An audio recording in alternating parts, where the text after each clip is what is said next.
today the topic is revision of relation and function। और कल हमने रिलेशन को देखा था।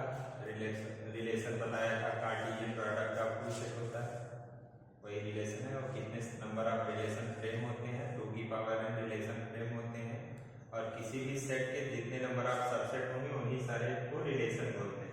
और उन्हीं रिलेशन में कुछ हमारे फंक्शन होते हैं, ठीक है। तो फंक्शन कैसे डिफाइन है? A relation f from a set A to set B is said to be a function if every element of set A has one and only one image in set B। ठीक है, कहने का मतलब है कि कल जो पढ़ रहे थे ये सेट A और ये सेट B। सेट का मतलब जैसे अगर रियल लाइफ में देखा जाए तो रिलेशन हमारे दो फैमिली के बीच में होते हैं। तो केवल ऐसा नहीं है कि केवल दो फैमिली उनमें मेंबर ना हो। तो रिलेशन होने के लिए सबसे पहले तो दो फैमिली होना कंपलसरी है, और उसके बाद फिर उन फैमिली में मेंबर भी होना कंपलसरी। पता चला इस फैमिली में मेंबर है, इसमें मेंबर ही नहीं है, तो किसके बीच रिलेशन होगा? एक ये समस्याएं आती है। तो दोनों फैमिली और मैथमेटिक्स में उन्हीं फैमिली का नाम सेट बोल दिया गया है, ठीक है, कि दो सेट होने चाहिए और दोनों नॉन एम्प्टी सेट होने चाहिए, ठीक है। तो कहने का मतलब है कि रिलेशन तो जैसे इसमें हमने बताया कि A है, B है, C है, ठीक है, और यहाँ पर D, E, F ये दिया है और G, ठीक है। कह रहे हैं कि A का रिलेशन इस फैमिली के मेंबर से होना है, और इसमें कितने मेंबर हैं? 1 है, 2 है, 3 है, 4 मेंबर है। तो A का रिलेशन किसके साथ हो सकता है? D के साथ हो सकता है, या हो सकता है कि A का रिलेशन E के साथ भी हो जाए। रिलेशन हो सकता है क्योंकि रिलेशन पॉसिबल है। F के साथ हो सकता है, G के साथ हो सकता है, यानी एक ही पॉसिबिलिटी है कि इन चारों के साथ हो रिलेशन, या किसी एक पर्सन के साथ हो जाए रिलेशन, ठीक है।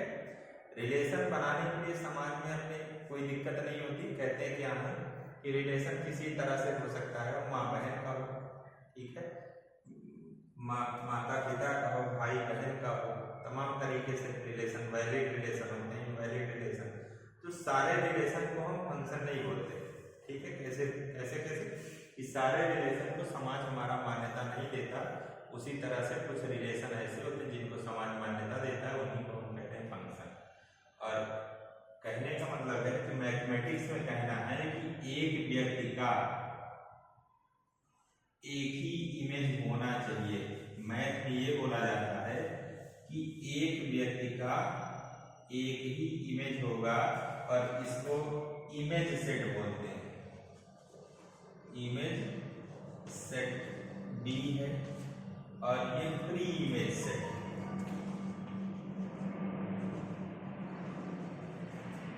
प्री इमेज सेट A, ठीक है। तो कहने का मतलब है कि एक ही इमेज एक बनेगी जो कि D।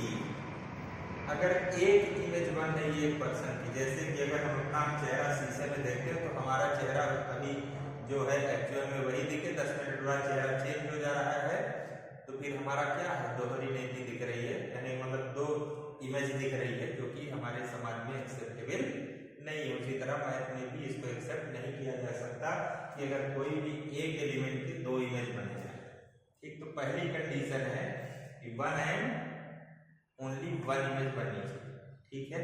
और कहना क्या है कि इस सेट के सभी मेंबर का इमेज बनना है, ठीक है।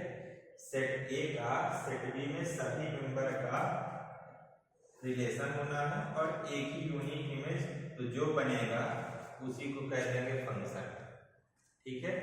कहने का मतलब कि रिलेशन तो बहुत सारे हो सकते हैं, लेकिन अगर रिलेशन को ही बाउंड कर दिया जाए कि एक व्यक्ति का एक के साथ ही रिलेशन होगा, तो फिर वही रिलेशन हमारा फंक्शन हो जाएगा। और एक चीज और कहना है कि यहाँ पर कोई पर्सन छूटना नहीं चाहिए, क्योंकि अगर यहाँ एक ही पर्सन बच गया जिसका रिलेशन नहीं हो रहा है तो फिर दिक्कत होगी। तो इसलिए every element of set A has a unique image in set B।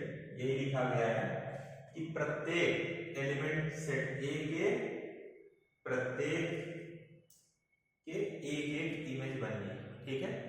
In set B यहाँ पर लिखा देखो every element of set A has one and only one image in set B, ठीक है। तो कहने का मतलब है कि every element of set A has a unique image in set B. अगर ये कंडीशन फुलफिल हो रही है तो इस तरह के रिलेशन को हम फंक्शन बोलते हैं, ठीक है। और दूसरी condition है, सेकंड कंडीशन कहते हैं इसी में कि एवरी एलिमेंट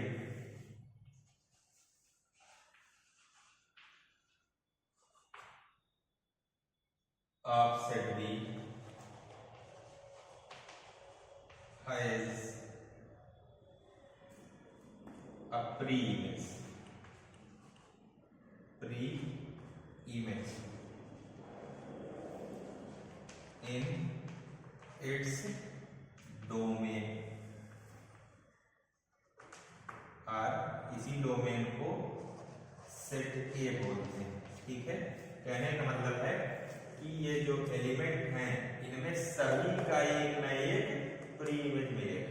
कहने का मतलब है, अब देखो कहने का मतलब है कि अगर इसका रिलेशन इसके साथ हो जाए, ठीक है, इसका रिलेशन इसके साथ हो जाए तो एक छूट जाएगा चलेगा, लेकिन अगर यहाँ इसका रिलेशन इसके साथ भी हो जाए तो एक पर्सन की दो इमेज नहीं हो सकती, किसी भी पर्सन की दो इमेज नहीं होती, ठीक है। ऐसा नहीं कि हम अपना हाथ का पंजे से शीशे में दिखाते हैं तो हाथ की जगह कुछ दूसरा दिखाने लगे, ऐसा तो नहीं होता।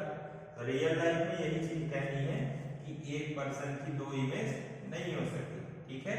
लेकिन कहने का मतलब है कि अगर यहाँ पर भी आपका एक नया एलिमेंट कर दें और उसको h कह दे रहे हैं तो h का g के साथ रिलेशन हो सकता है, ठीक है। तो नंबर ऑफ एलिमेंट इसमें और इसमें दोनों सेम हो गए तो 1 का रिलेशन 1 के साथ हो गया, यानी 1 का 1 के साथ हो गया, ठीक है। या एक संभावना ये भी हो सकती है कि दूसरा ये भी फंक्शन है, दूसरा एक सेट बना रहे हैं a और ये सेट b, इसमें 1 है 2 है 3 है, इसमें 4 है, इसमें 5। अब कह रहे हैं कि एक रिलेशन ये भी हो सकता है, कहने का मतलब है कि 1 का रिलेशन 4 के साथ हो जाए, ठीक है, और 2 का भी रिलेशन 4 के साथ हो जाए। ऐसी संभावनाएं हैं कि दो व्यक्ति का किसी एक व्यक्ति से रिलेशन पॉसिबल है, ठीक है, और तीसरे का रिलेशन 5 के साथ हो जाए। यानी कि इस तरह के रिलेशन को ऐसे लिखेंगे कि 1 is related to 4 and 2 is also related to 4 and 3 is related to 5। ये एक रिलेशन इज अ रिलेशन, एक रिलेशन है एंड अब कहने का मतलब इसी में देखिए एक का इमेज एक बन रहा है 4 है, 2 का भी इमेज 4 बन रहा है, 3 का इमेज 5 बन रहा है। अब कहने का मतलब हमारी डेफिनेशन क्या कहती है कि every element of set A has a unique image. कहने का मतलब इसकी एक ही इमेज है जो कि 4 है, एक बन गई। नंबर 2 को देखिए इसकी भी एक ही इमेज बन रही जो कि 4 है, 3 की भी एक इमेज बन रही 5।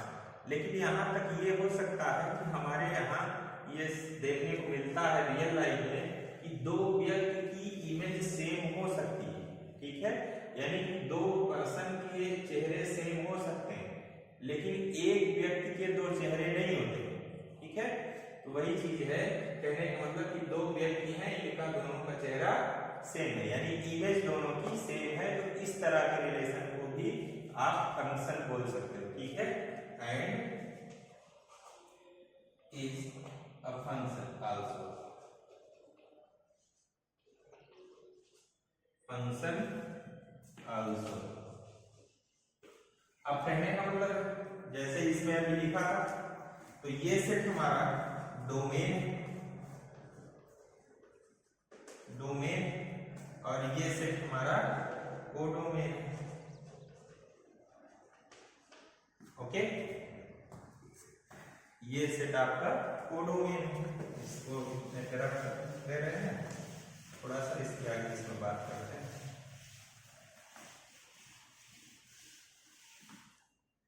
जैसे ये है कंडीशन, कोई रिलेशन है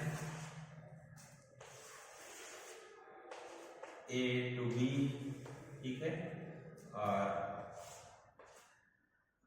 मान लीजिए कि कोई फंक्शन डिफाइन कर रहे हैं, तो ये है 1 है, 2 है, 3 है, 4 है, और ये हो गया 5 6 7 8, ठीक है। तो 1 की इमेज बन रही है आपकी 5 बन रही है, 1 की इमेज 5 है, 2 की इमेज भी 5 है, 3 की इमेज 6 है, 4 की इमेज 7 है, ठीक है। तो जो ये सेट A है ये आपका डोमेन है। डोमेन का मतलब है सेट A के नंबर ऑफ एलिमेंट जितने सभी को लिख लीजिए, और ये हैं आपके 1 2 3 4, 1 2 3 4, ये एक सेट के फॉर्म में लिख दिया है, ठीक है। और ये सेट जो B है इसी को कोडोमेन कहते हैं, कोडोमेन। और सेट B के एलिमेंट को सारे को लिख देना है, और ये है 5 है, 6 है, 7 एंड 8, ठीक है। लेकिन अब ये एक चीज देखना, इसमें एक और चीज है, रेंज आती है। रेंज का मतलब ये होता है कि ये सारे एलिमेंट का जहां जहां पर इमेज बन रही वही एलिमेंट उठा के लिखना है, वही आपका रेंज होगा। और रेंज आ जाएगा, रेंज आपका ये है 5 6 है और 7 है। 8 को रेंज नहीं लेंगे क्योंकि 8 पर किसी भी एलिमेंट की इमेज नहीं बन रही, ठीक है। तो ये आपका रेंज हो जाएगा। इस केस में यहां पर डोमेन आपका क्या होगा, 1 2 3, 1 2 3, कोडोमेन ये आपका 4 एंड 5, 4 एंड 5, और रेंज भी 4 एंड 5 होगा, दैट इज 4 एंड 5। तो कुछ केसेस में कोडोमेन और रेंज बराबर होते हैं, और कुछ केसेस में कोडोमेन बड़ा होता है और रेंज छोटा होता है। तो हमेशा ये पॉसिबिलिटी होती है कि जो रेंज होता है वो subset or equal to codomain होता है। ये चीज हमेशा पॉसिबिलिटी आती है, या हो सकता है उसका सबसेट होगा यानी छोटा सेट होगा उससे, या फिर उसी के इक्वल हो जाएगा डोमेन के बराबर, ठीक है। तो ये हमेशा नहीं होता, कुछ कुछ केसों में होता है। लेकिन ये ध्यान में रखना है कि फंक्शन उन्हीं को कहेंगे जिनके एक ही इमेज होगी, ठीक है। गिरगिट के जैसे दो कलर नहीं चेंज करने हैं, अगर दो कलर चेंज कर रहे हैं तो वो हमारे फंक्शन नहीं होंगे। और इसी के बाद रेंज और डोमेन कुछ स्पेशल फंक्शन के पढ़ते हैं, इसको नोट कर लीजिए। तो इसके आगे कुछ स्पेशल फंक्शन के रेंज और डोमेन पढ़ेंगे। तो आज के लिए इतना ही, थैंक यू।